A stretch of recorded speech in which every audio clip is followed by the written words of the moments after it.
एक तरफा प्यार की पागलपन भरी हदें और एक ऐसी शादी जो पवित्र बंधन नहीं, एक जेल। एक तरफा प्यार को पाने के लिए जो उसने बिसार बिछाई, वह उसमें खुद ही फंस गई। 5 साल तक लंबा इंतजार और एक खामोश कमरा, और वो आखिरी फैसला जिसने सब कुछ बदल के रख दिया। तो दिल थाम के बैठिए, सुनते हैं एक तरफा प्यार की झकझोर देने वाली कहानी। कहानी को पूरा सुने, और यदि चैनल पर पहली बार आए हो तो चैनल को भी सब्सक्राइब कर दो यार, ठीक है। दिव्या अपने ऑफिस की सबसे तेज और होनहार मैनेजर थी। एक दिन कंपनी में एक नए लड़के संजय की एंट्री होती है। संजय को देखते ही दिव्या पहली नज़र में ही उसकी दीवानी बन जाती है। जिस दिन से संजय की एंट्री ऑफिस में हुई, उस दिन से हर दिन दिव्या उसकी राह देखती। जब तक संजय ऑफिस नहीं आता, उसका चेहरा मुरझाया रहता, और जैसे ही संजय ऑफिस में आ जाता, दिव्या का चेहरा खिल उठता। दिव्या संजय को देखने के लिए ऑफिस के काम के बहाने उसके पास बार बार जाती। काम तो बस एक बहाना था। दिव्या का सारा ध्यान काम से हटकर संजय पर ही लगा रहता। हमेशा वह संजय पर ही खोई रहती। दिव्या ने एक दिन संजय को एक कैफे में बुलाया। संजय के आने के बाद दिव्या संजय से प्यार का इजहार कर देती है, लेकिन संजय ने उसकी इस प्रपोजल को रिजेक्ट कर दिया। आई एम सॉरी दिव्या, मेरे दिल में तुम्हारे लिए कोई फीलिंग नहीं है। मैं अभी अपने करियर पर फोकस करना चाहता हूँ। मैं अब इन प्यार और इन सब चक्करों में से काफ़ी दूर जाना चाहता हूँ। मैं भी अपने करियर पर फोकस करना चाहता हूँ।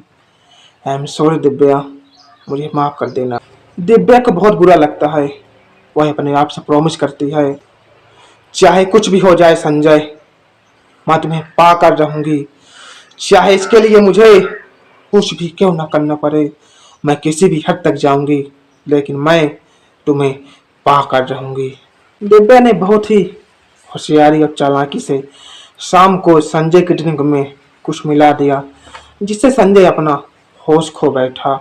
इसके बाद दिव्या ने संजय और अपनी कुछ अश्लील फोटो क्लिक कर दी। जब अगले दिन संजय को होश आया, तब अगले दिन संजय वापिस आया तो दिव्या ने संजय को सारी फोटो दिखा दी। और दिव्या ने कहा, तुमने संजय, तुमने मेरे साथ बहुत गलत किया है, किसी लायक नहीं रही, तुमने मेरी जिंदगी बर्बाद कर दी संजय। अब एक ही चाह रहा है कि तुम मुझसे शादी कर लो। संजय जानता था दिव्या उसके साथ खेल खेल रही है, उसके साथ साजिश रच रही है, मगर संजय के पास इसके अलावा कुछ ऑप्शन ही नहीं था। संजय ने मजबूरी में ही सही, लेकिन आखिरकार दिव्या से शादी कर ली। शादी की पहली रात कमरा फूलों से सजा था। दिव्या संजय का कमरे में बैठे इंतजार कर रही थी। थोड़ी देर बाद संजय कमरे में आ गया। संजय की आंखों में प्यार नहीं, दिव्या के लिए नफरत झलक रही थी। संजय आकर बेड में बैठ गया। जब थोड़ी देर बाद संजय ने कुछ जवाब नहीं दिया, तो दिव्या संजय के करीब आने लगी। जैसे ही दिव्या संजय के करीब आई, संजय ने दिव्या को एक झटका दिया, जिससे दिव्या बेड पर गिर पड़ी। दिव्या ने मुस्कुराते हुए कहा, संजय, अब हमारी शादी हो चुकी है, अब हम पति पत्नी हैं। पीछे जो भी हुआ, चलो हम उसे भुलाकर एक नई जिंदगी शुरू करते। संजय ने गुस्से में कहा, दिव्या, तुमने मेरी मजबूरी खरीदी है, मेरा दिल नहीं खरीदा। मैंने तुमसे मजबूरी में शादी जरूर की, लेकिन एक बात अपने दिमाग में ध्यान से बैठा लो, इस कमरे की 4 दीवारी में 2 इंसान जरूर रहेंगे, मगर उनके बीच पति पत्नी वाला रिश्ता कभी नहीं होगा। दिव्या को लगा कि समय के साथ सब कुछ सही हो जाएगा। दिव्या संजय का अच्छे से ख्याल रखती, उसका ध्यान रखती, उसकी हर छोटी से छोटी, बड़ी से बड़ी ज़रूरतें पूरी करती, मगर संजय का इसके ऊपर कोई फर्क नहीं पड़ रहा था। संजय ऑफिस से आता, खाना खाता और अपनी ही दुनिया में खो जाता। ना कुछ बातचीत, ना कुछ हंसी मजाक। धीरे धीरे करके 5 साल बीत गए, मगर उन दोनों के रिश्ते में कोई सुधार नहीं हुआ। जैसा रिश्ता 5 साल पहले था, वैसा रिश्ता आज 5 साल बाद भी था। उन दोनों के रिश्ते में 1% का भी सुधार नहीं हुआ था। दिव्या ने हर प्रकार की कोशिश की संजय के दिल में अपनी जगह बनाने के लिए, मगर संजय को तो कुछ फर्क ही नहीं पड़ रहा था। एक शाम दिव्या ने संजय का हाथ पकड़ने की कोशिश की। कब तक संजय, कब तक? 5 साल बीत गए को मेरा प्यार दिखाई नहीं देता। मैंने जो भी किया तुम्हें पाने के लिए किया। हाँ, मैं जानती हूँ कि रास्ता मैंने गलत चुना, लेकिन मैं तुमसे इतना प्यार करती थी कि तुम्हारे बिना एक पल नहीं रह सकती थी, इसलिए मैंने यह रास्ता चुना। संजय दिव्या का हाथ झिझकते हुए, यही तुम्हारी गलतफहमी थी, जिसे तुम प्यार कहती थी ना, वह प्यार नहीं, तुम्हारा लालच था, लालच।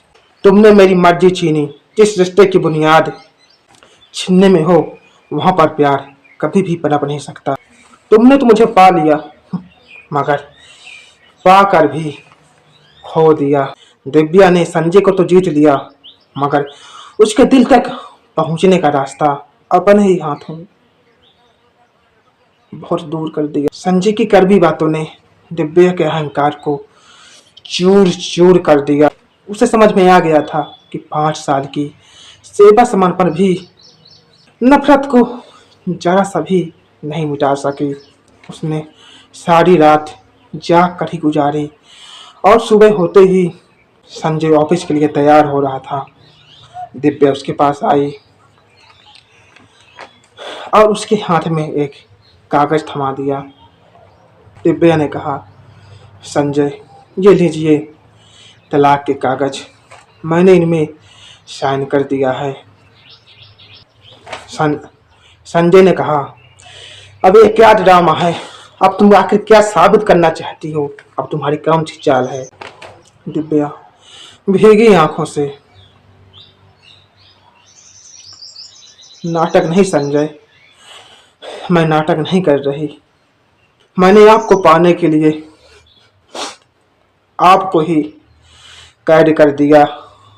मुझे लगा कि साथ रहते रहते आपको भी मुझसे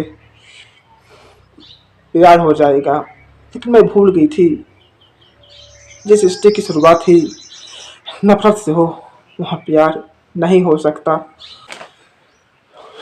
5 साल पहले मैंने आपको मजबूर किया, आज मैं ही आपको हमेशा हमेशा के लिए इस बंधन से आज़ाद कर रही हूँ। संजय चुपचाप खड़ा रहा।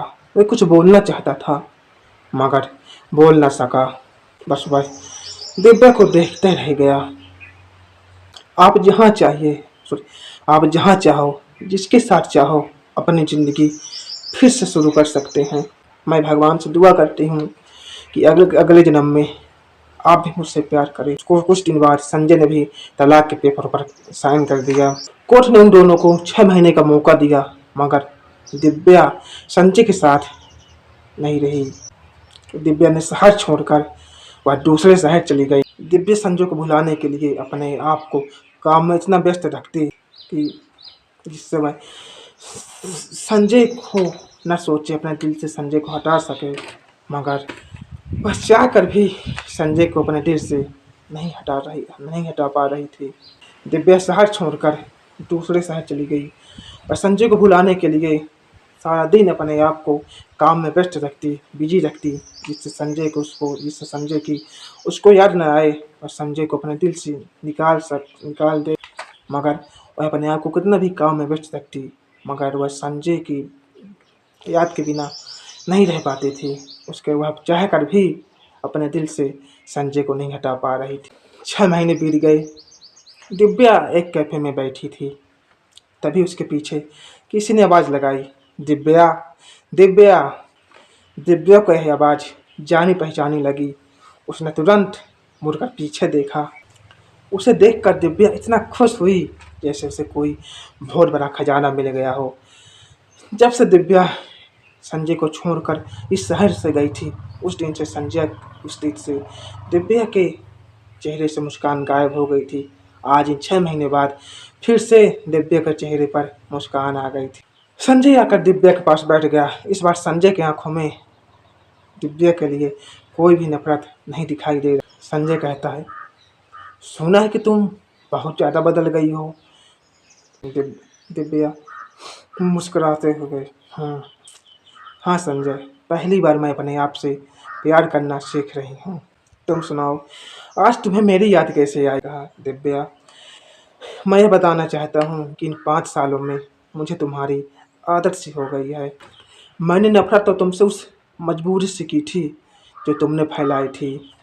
असल में मैं तुमसे चाह कर भी नफरत नहीं कर रहा था, बस तुम्हारी किए गए कार्य से नफरत कर रहा था जो तुमने यह काम किया। जब तुमने मुझे बिना किसी शर्त के आज़ाद किया तो मुझे लगा कि शायद तुम सचमुच मुझसे बेइंतहा प्यार करती हो। दिव्या कहती है, संजय, अब बहुत देर हो चुकी है, अब हम पति पत्नी नहीं बन सकते। संजय दिव्या का हाथ पकड़ते हुए, क्यों नहीं बन सकते? अभी हमारा तलाक नहीं हुआ है।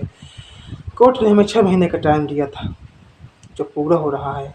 अब मैं तुम्हें तलाक नहीं देना चाहता। मैं तुमसे नफरत ज़रूर करता था, लेकिन इन 6 महीनों में मैं तुम्हें हमेशा उस कमरे में याद करता। हमेशा वह सुनसान कमरा मुझे दिखाई देता। 5 साल पहले तुमने मुझे एक कैफ़े में प्रपोज़ किया था ना, आज मैं तुम्हें फिर से इस कैफ़े में ही प्रपोज़ कर रहा हूँ। Divya, I love you. मैं तुमसे प्यार करने लगा हूँ।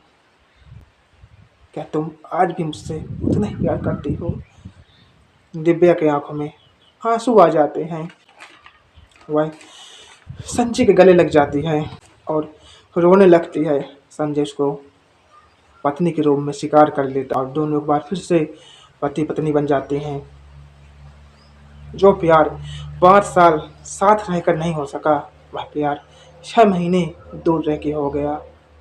जो संजय दिव्या से इतना ज़्यादा नफरत करता था, आखिरकार उसको भी संजय की आखिरकार दिव्या की मोहब्बत ने आखिरकार उसको भी दिव्या के करीब ला दिया और आखिरकार दिव्या का प्यार जीत गया। कभी कभी किसी को पाने का सबसे अच्छा तरीका होता है उसे खो देना। तो खैर, हमारी कहानी भी यहीं पर समाप्त हो रही है। आपको ये कहानी कैसी लगी मैं कमेंट में ज़रूर बताएं, और इस कहानी का आपको कौन सा पार्ट, कौन सी लाइन अच्छी लगी यह भी हमारी कमेंट में ज़रूर बताएं। हम मिलते हैं अगली वीडियो में। यदि चैनल पर पहली बार आए हो तो चैनल को प्लीज़ सब्सक्राइब कर दीजिए, वीडियो को लाइक करें, शेयर करें।